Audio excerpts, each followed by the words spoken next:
Hey there, Leo. So this is your forecast taking you from the full moon in Sagittarius on the 11th of June, right the way through to the new moon in Cancer on the 25th of June. So it's 2 weeks going through the waxing moon phase from the big full moon right the way down to the tiny, tiny new moon. Now, this is quite an interesting one because there's a lot going on. Jupiter's just newly changed signs into the sign of Cancer. He's actually making a couple of big squares this week with Saturn and Neptune. So is the Sun. There's just, I think, a lot. In my recent posting about this particular full moon, I think I said, stop looping, start choosing. It's very much about stop reacting to these old patterns. And then as we're moving to the new story of the new moon in Cancer in a conjunction with Jupiter, what I'm really getting is this sense of like an emotional release, the start of something really new and ennobling, I would say. So yeah, this is going to be an interesting one. So I'm going to pace you through it. Hopefully it'll be about 10-15 minutes in total. If you're new to my channel, my name's Louisa Tanner Munson. Nice to meet you. Thanks for joining me. If you've come back, then thanks so much for joining me again. What I'm going to do is bring up my slides and just say a quick hello to everybody and a quick thank you to everybody that supports this channel, because I appreciate you. And then I'm going to bring up the two charts. So I've got the chart for the full moon in Sagittarius here, and then the chart for the new moon in Cancer, which is here. So in the space of this 2 weeks, the moon is moving from here right the way through the chart, through all the signs, and then meeting here with the Sun and also Jupiter. Now, I just want to quickly say, I don't know if you're watching this because you've got Leo rising, Leo ascendant, or because you've got Leo Sun. These are designed more in mind of the ascendant, and these charts are built with a whole sign, tropical, Western astrological model. Now, if you are somebody that has Leo rising or like Leo ascendant, but uses a Placidus model, then you might also want to listen to Virgo's forecast as well. So listen to Leo and Virgo. The reason being is if you're using a Placidus model, most likely you've got Leo and Virgo in your first house. So I hope that clears it up. If you're watching it for your sun, then don't forget to also check out your ascendant or rising sign too. That can really give you a lot more information. So anyway, let's get cracking. So the if I go back to the first chart, the full moon in Sagittarius. So this is occurring between your 5th and 11th house. And this is a pretty tense full moon. It's bringing up a lot of past patterns and the really, really strong emotions that come up with those past patterns. Hence why in my stop looping, start choosing video about this particular full moon, I was really speaking very strongly about stopping these old patterns. You're getting whipped up into a frenzy and continuing with these patterns. Now, from your point of view, this is occurring in the 5th house, and it's to do with everything that you're creating, your children, your projects, your creativity, all those hobbies that you have, all those things that lift you up. But it's also about meeting new people. Like if you're single, it's like, how do you initiate lovemaking? How do you initiate a new relationship? It's a place where we lift ourselves up. It's a place where we want to experience as much birthing as possible and as much like true creativity that is coming from you. It's a place where we are really sort of going deep into what brings us levels of incredible pleasure. So this, the emotional patterns that you might be going through in terms of this full moon might have something to do with, not being able to create all the things that you want to create, not being able to love as much as you want to love. And if you get emotional about those patterns, it's actually going to make it much worse. And I'm not suggesting you cut off from your emotions at all, but interestingly, this is only really coming up because the sun is in Gemini in your 11th house, really signaling an energy of sharing, an energy of creating joy with other people, creating joy with like-minded people. It's really like taking it all off your shoulders and kind of sharing it out a little bit. And in fact, the way the sun is working in this chart with the North Node is really suggesting that as you release yourself from any kind of upset and looping old emotions about sharing things, sharing the creative process with other people and it going wrong, anywhere where it's gone wrong or you haven't been appreciated, any resentments about not, people not seeing, the true joy of you. I think these are sort of these psychological resistances that are actually holding you back. They're not helping you. So this full moon is bringing up a lot, I think, of these old patterns, and possibly patterns that you hadn't considered for years and years and years, and yet they sometimes come up. And when they do, they kind of grip you. So in the course of this week, or this 2-week period, I think you're moving from this place of getting triggered about what's not working historically, this kind of fruitless debate that you're having with yourself, over to the new moon in Cancer, which is really giving you a reset of your internal mind. It's encouraging you to slow down, to breathe, to come out of this need to create, to come out of the actual struggle of what you're creating and why it's not going very well, or why it never works exactly as you're wanting. One of the things about the 5th house, I think, is we can always tune into how something's going to look. I know whenever I haven't done a painting for ages, by the way, but in the past I was studying fine art, and when I was painting, I could always see it in my mind's eye, and I could never replicate what I could see in my mind's eye. It's a bit like, like the beauty of God or the beauty of spirit.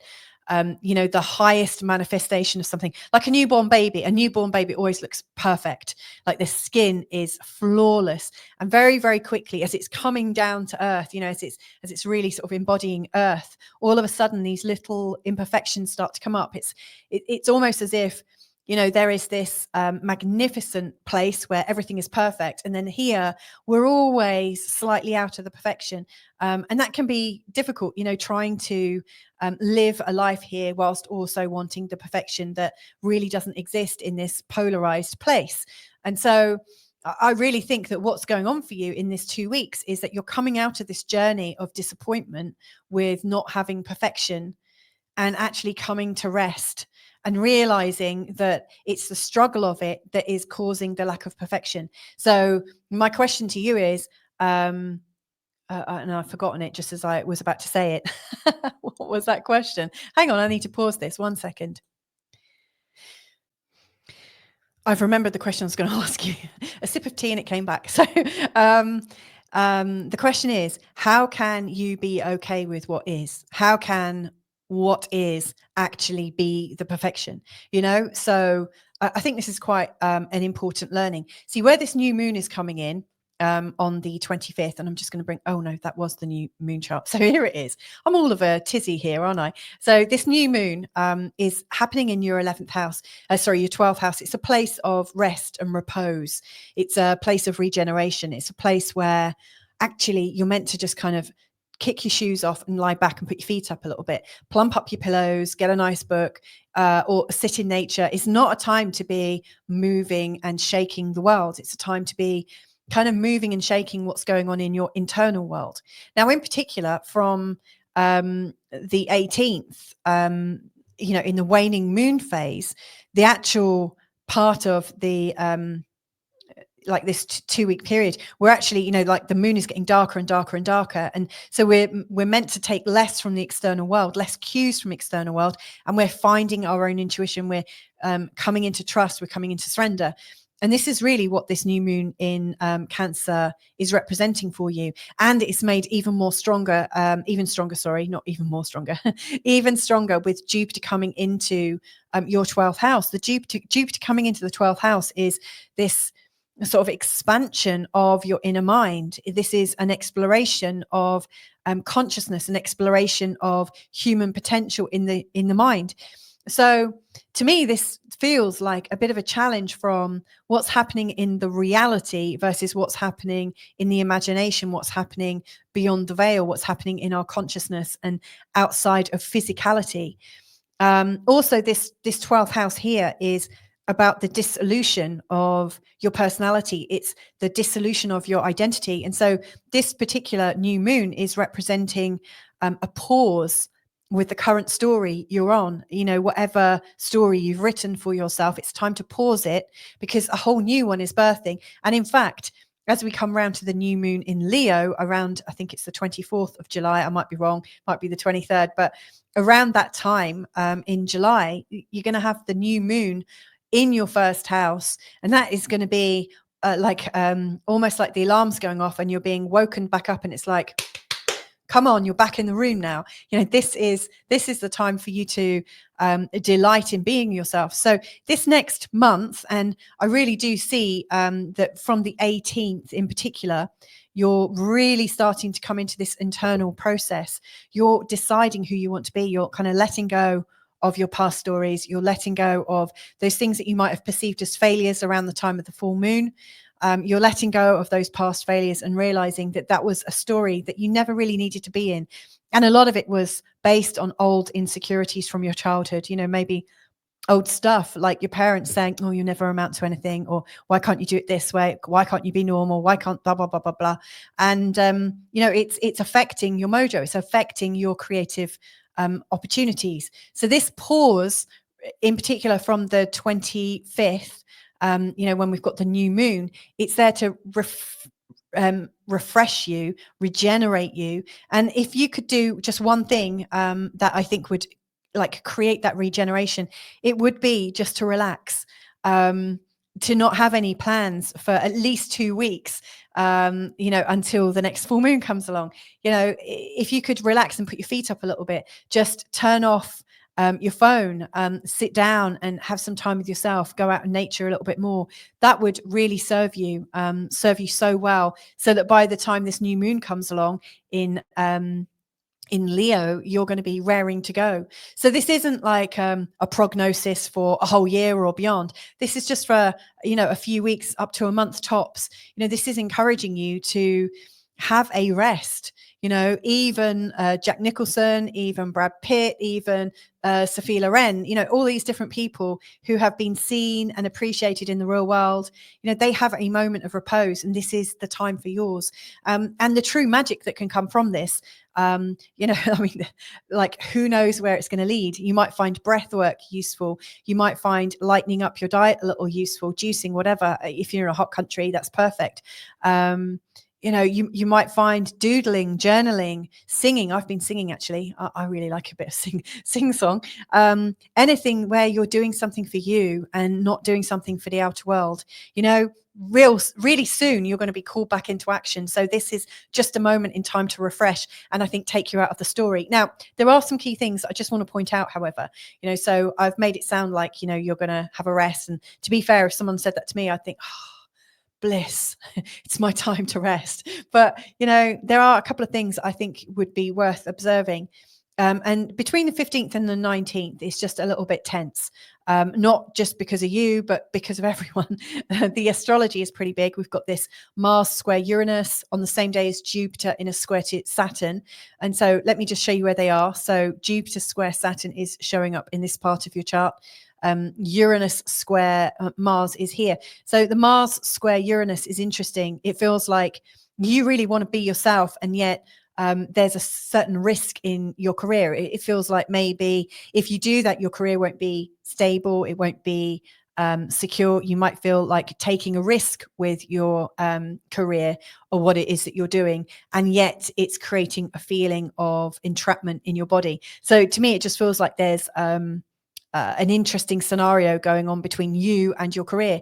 And then with the Jupiter and Saturn thing, the need to rest versus this very kind of strict voice that you've probably got in the back of your head somewhere is must try harder, must learn deeper, broader, must go beyond what you've currently done. Now is the time to learn. Now is the time to do blah, blah, blah, blah. It's like a whole list of different things that it feels like you have to do, because if you don't do them, what's going to happen?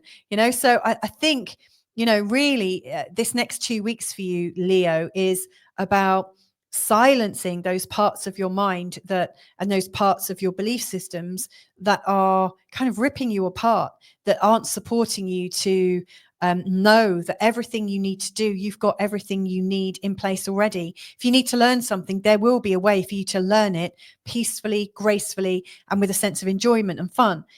Learning doesn't have to be a punishment. In fact, nothing has to feel like a punishment. And so this whole quiet point is to relax you and refresh you and to open you up. So when you know what you'd like to do, like life can slot in the perfect way of you finding that. So The last thing then I really wanted to point out, and that is the sun's going into Cancer on the 21st. That is the equinox. It's a really, really powerful time. You know, it is a season change. And to be fair, at this time of the year, this is always marking a month for you to just relax a little bit. You know, if you're in the Northern Hemisphere, enjoy some of the sunshine. Take some time to refresh all of your frayed nerves and to like let them go. You know, like I'm imagining going to the ocean, just allow them to be, you know, like swept up in the waves. Let them go completely. So that's my wish for you, Leo. I really, really am wishing that sort of peace and comfort. So there you go. There are my thoughts for you over the next 2 weeks. I hope it's helpful. If you want to go deeper with these forecasts, every time I do these forecasts, I also do a relationship and connection forecast and also a career and ambition forecast where I take exactly the same information, but read it in a slightly different way. Now, I offer those to my members amongst lots of other benefits, for instance, discounts, daily forecasts, fortnightly group meetup, and other bits and pieces. So if that's of interest, you can find the links to my membership below. If you would like me to take a look at your chart, then also there's some links below in the description field. You just click on the link you need and voila, you're in my diary and we can connect. The other option, there's a link there for a WhatsApp service, an astrological service called Astronex. If you click that link, it will give you 5 free questions, which will, you know, you'll sign up. Again, it's free.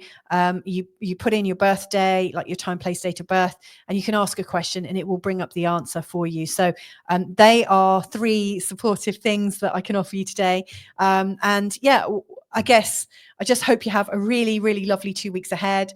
Have a beautiful rest and then come back refreshed and raring to go again. And I can't wait to see you doing that. So there you go. I'm going to leave you to it. Have a fantastic time and catch you real soon. Bye for now.